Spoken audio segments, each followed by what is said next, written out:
الله أكبر الله أكبر الله أكبر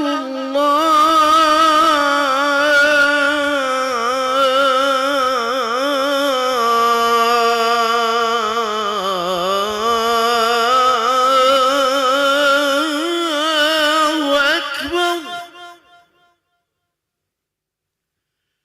أشهد أن لا إله إلا الله.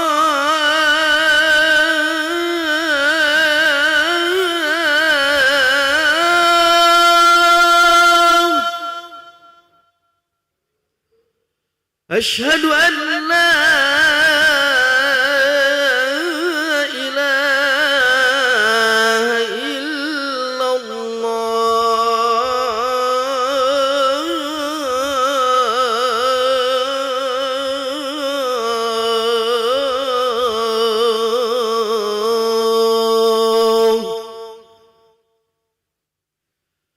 أشهد أن محمدًا رسول الله.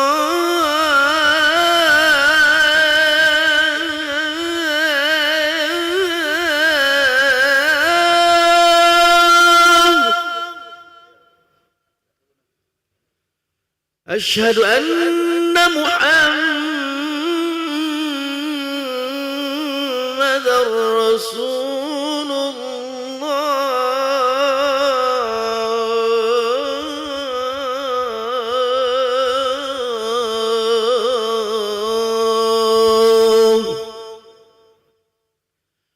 حي على الصلاة.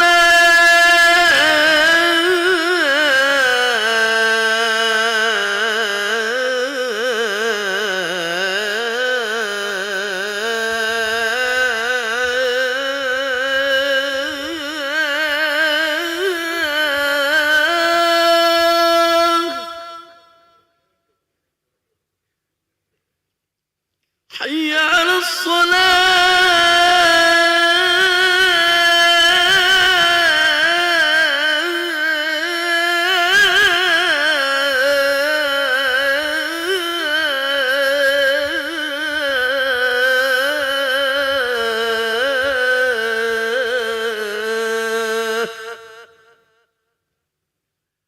حي على الفلاح.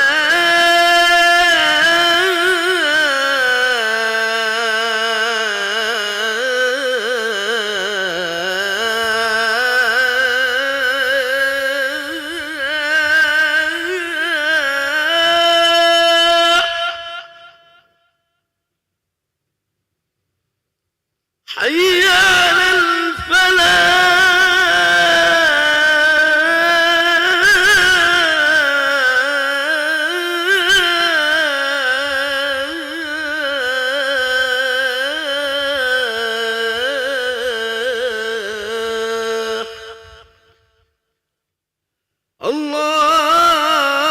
الله أكبر الله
Bismillahirrahmanirrahim. Assalamualaikum warahmatullahi wabarakatuh. Alhamdulillahirabbil alamin. Allahumma shalli ala sayyidina Muhammad wa ala ali sayyidina Muhammad. Amma ba'du. Jamaah salat maghrib yang dirahmati Allah Subhanahu wa taala, selamat datang ahlan wa sahlan wa marhaban bihudurikum fil Masjid Sultan Mahmud Badarudin Jaya Wikrama Palembang. Hari ini hari Senin tanggal 7 Rabiul Akhir 1447 Hijriah bersamaan dengan 29 September 2025 Miladiah. Mari bersama kita melaksanakan salat maghrib berjamaah. Adapun selaku petugas pada hari ini telah kita dengarkan kumandang azan oleh Muazzin Al-Ustadz Ahmad Fitraya di SPDI, dan salat maghrib akan diimami oleh Al-Ustadz Kemas Abdurrahman Huzaifi Al-Hafiz, serta dilanjutkan cawisan rutin ba'da salat maghrib bersama guru kita Al-Mukarram Al-Ustadz Kemas Hasan Usman LC Al-Hafiz dengan pembahasan kitab tafsir Al-Quran Ma'alimut Tanzil karya Imam Al-Baghawi. Untuk ketertiban dan kenyamanan dalam beribadah, jamaah diharapkan untuk tidak mengaktifkan handphonenya, dan barang-barang milik jamaah harap dijaga sendiri atau dititipkan pada tempat yang telah kami sediakan. Serta kami menghimbau kepada para jamaah untuk berniat itikaf ketika memasuki masjid dan dapat mengikuti rangkaian zikir dan doa bersama imam sampai selesai. Demikianlah harap dimaklumi. Atas perhatiannya kami pengurus Masjid Sultan Mahmud Badarudin Jaya Wikrama Palembang mengucapkan terima kasih. Selamat menunaikan salat maghrib berjamaah. Semoga Allah Subhanahu wa taala menerima amal ibadah kita. Amin ya rabbal alamin. Wallahul muwaffiq ila aqwamit thoriq. Wassalamualaikum warahmatullahi wabarakatuh. Waalaikumsalam. Allahu Akbar, Allahu Akbar. Asyhadu an la ilaha illallah. Asyhadu anna Muhammadar Rasulullah. Hayya 'alas salati, hayya 'alal falah. Qad qamatis salatu, qad qamatis salah. Allahu Akbar, Allahu Akbar. La ilaha illallah.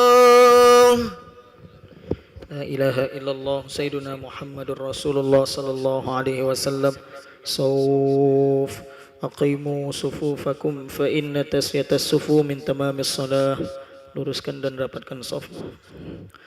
Rabbi ja'alna muqimas salati wa min dzurriyyatina rabbana wa taqabbal du'a. Bismillahirrahmanirrahim. Qul a'udzu birabbin nas malikin nas ilahin nas min syarril waswasil khannas alladzi yuwaswisu fi sudurin nas minal jinnati wan nas, wa innahu la haula wala quwwata illa billahil aliyil azim. Rabbi a'udzu bika min hamazatish syayatin wa a'udzu bika rabbi an yahdurun.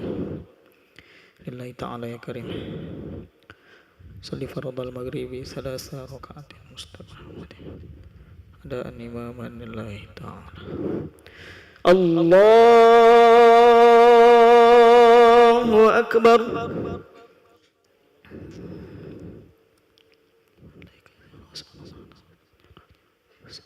Muslim wa ma'ana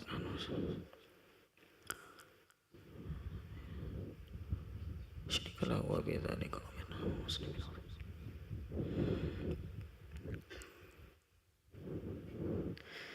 Bismillahirrahmanirrahim.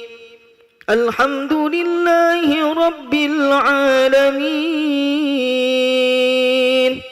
Ar-Rahmanir Rahim. Maliki yaumiddin.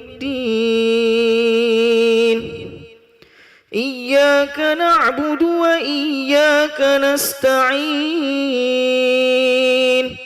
Ihdinas siratal mustaqim. Siratal ladzina an'amta 'alaihim ghairil maghdubi 'alaihim waladdallin.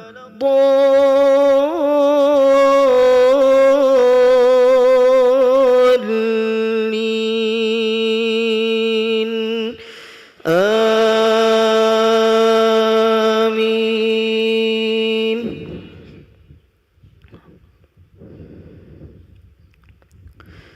Bismillahirrahmanirrahim. Idza asy-syamsu kuwirat wa idza an-nujumu kadarat وإذا الجبال سيرت وإذا العشار عطلت وإذا الوحوش حشرت وإذا البحار سجرت وإذا النفوس زوجت وإذا الموءودة سئلت بأي ذنب قتلت وإذا الصحف نشرت وإذا السماء كشطت وإذا الجحيم سعرت وإذا الجنة أزلفت علمت نفس ما أحضرت فلا أقسم بالخنس الجوار الكنس والليل إذا عسعس والصبح إذا تنفس إنه لقول رسول كريم ذي قوة عند ذي العرش مكين مطاع ثم أمين وما صاحبكم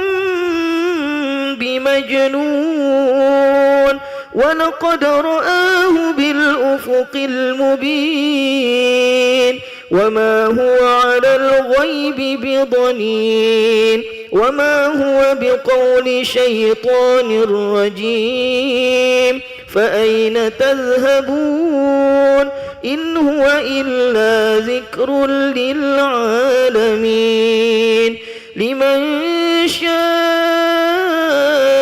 منكم أن يستقيم وما تشاءون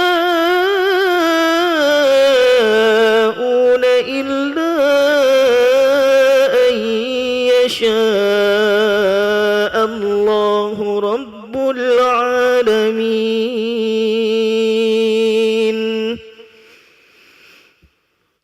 الله أكبر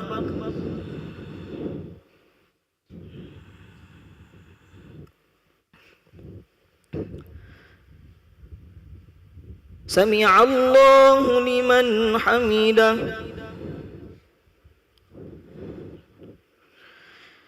الله أكبر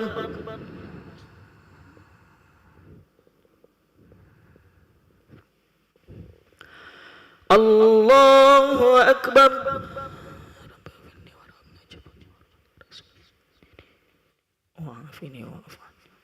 الله أكبر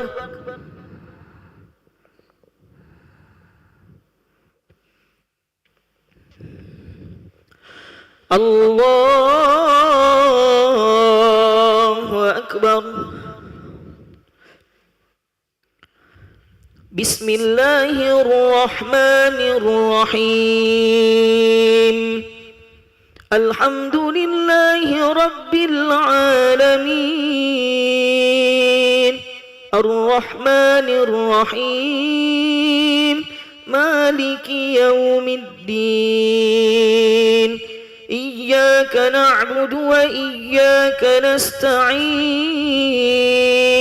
اهدنا الصراط المستقيم صراط الذين أنعمت عليهم غير المغضوب عليهم ولا الضالين آمين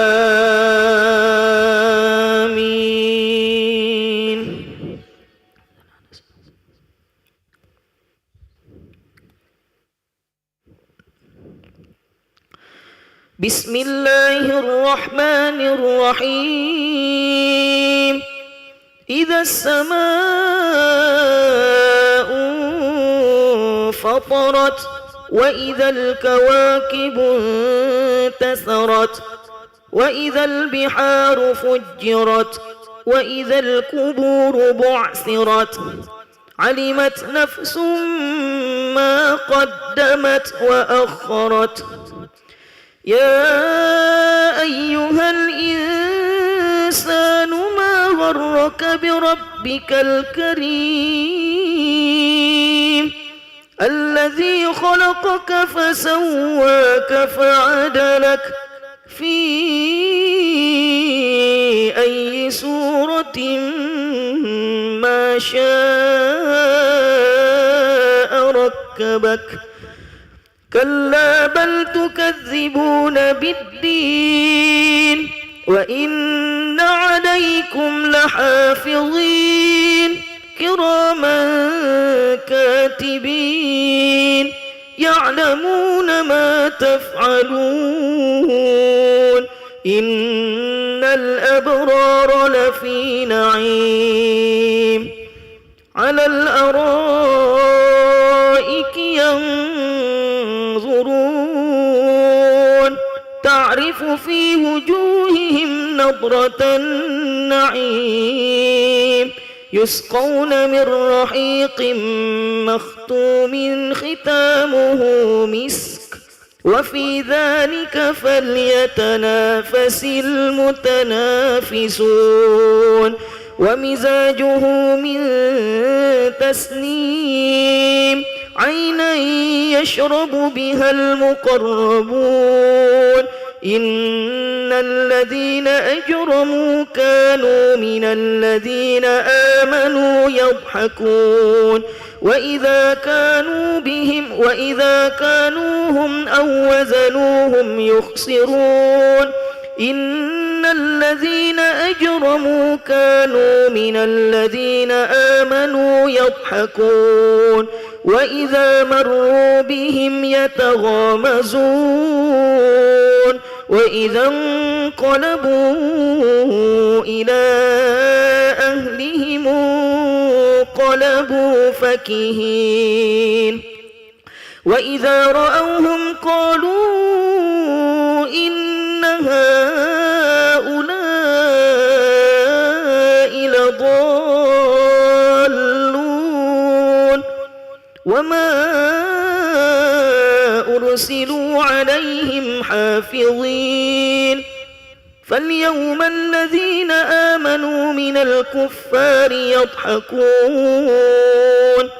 على الأرائك ينظرون هل ثوب الكفار ما كانوا يفعلون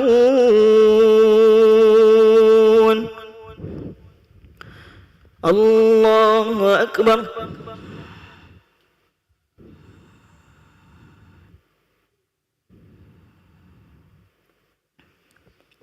سمع الله لمن حمده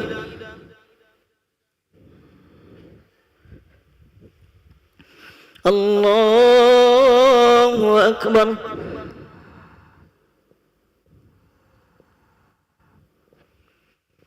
الله أكبر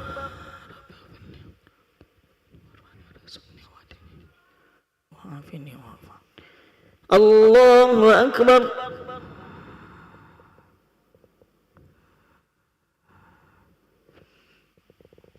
الله أكبر تحية المباركة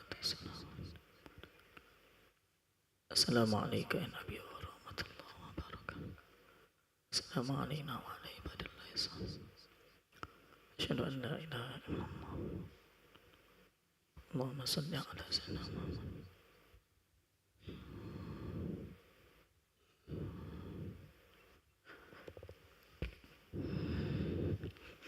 الله أكبر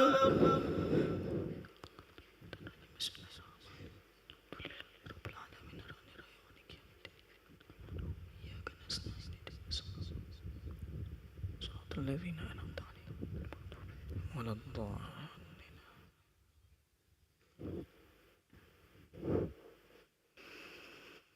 الله أكبر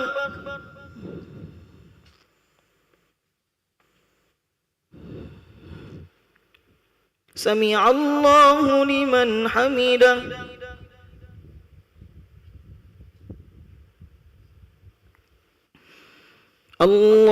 الله أكبر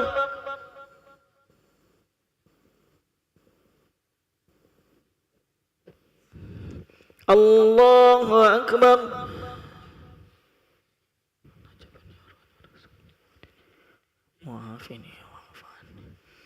Allahu Akbar.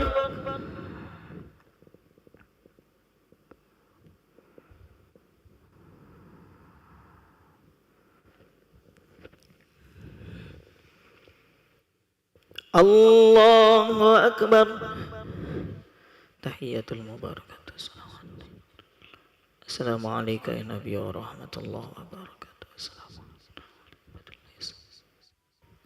Asyhadu an la ilaha illallah, asyhadu anna Muhammadar Rasulullah. Allahumma salli ala sayyidina Muhammad wa ala ali sayyidina Muhammad.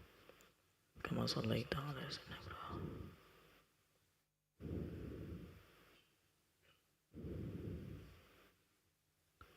Wa barik ala sayyidina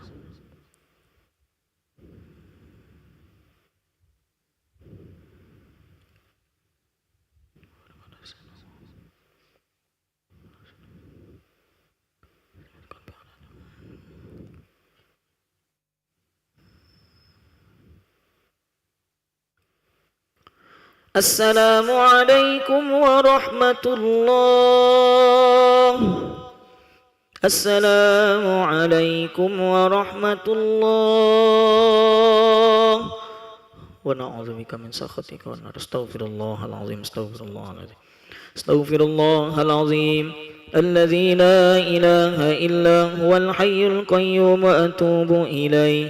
Astaghfirullahal azim. الذي لا إله إلا هو الحي القيوم وأتوب إليه أستغفر الله العظيم الذي لا إله إلا هو الحي القيوم وأتوب إليه لا إله إلا الله وحده لا شريك له له الملك وله الحمد يحيي ويميت وهو على كل شيء قدير لا إله إلا الله وحده لا شريك له له الملك وله الحمد يحيي ويميت وهو على كل شيء قدير لا إله إلا الله وحده لا شريك له له الملك وله الحمد يحيي ويميت وهو على كل شيء قدير لا إله إلا الله وحده لا شريك له له الملك وله الحمد يحيي ويميت وهو على كل شيء قدير لا إله إلا الله وحده لا شريك له له الملك وله الحمد يحيي ويميت وهو على كل شيء قدير لا إله إلا الله وحده لا شريك له له الملك وله الحمد يحيي ويميت وهو على كل شيء قدير لا إله إلا الله وحده لا شريك له له الملك وله الحمد يحيي ويميت وهو على كل شيء قدير لا إله إلا الله وحده لا شريك له له الملك وله الحمد يحيي ويميت وهو على كل شيء قدير لا إله إلا الله وحده لا شريك له له الملك وله الحمد يحيي ويميت وهو على كل شيء قدير لا إله إلا الله وحده لا شريك له له الملك وله الحمد يحيي ويميت وهو على كل شيء قدير اللهم اجرنا من النار اللهم اجرنا من النار اللهم اجرنا من النار اللهم اجرنا من النار اللهم اجرنا من النار اللهم اجرنا من النار اللهم اجرنا من النار سالمين اللهم أنت السلام ومنك السلام وإليك يعود السلام فحيينا ربنا بالسلام وأدخلنا الجنة دار السلام تباركت ربنا وتعاليت يا ذا الجلال والإكرام أعوذ بالله من الشيطان الرجيم بسم الله الرحمن الرحيم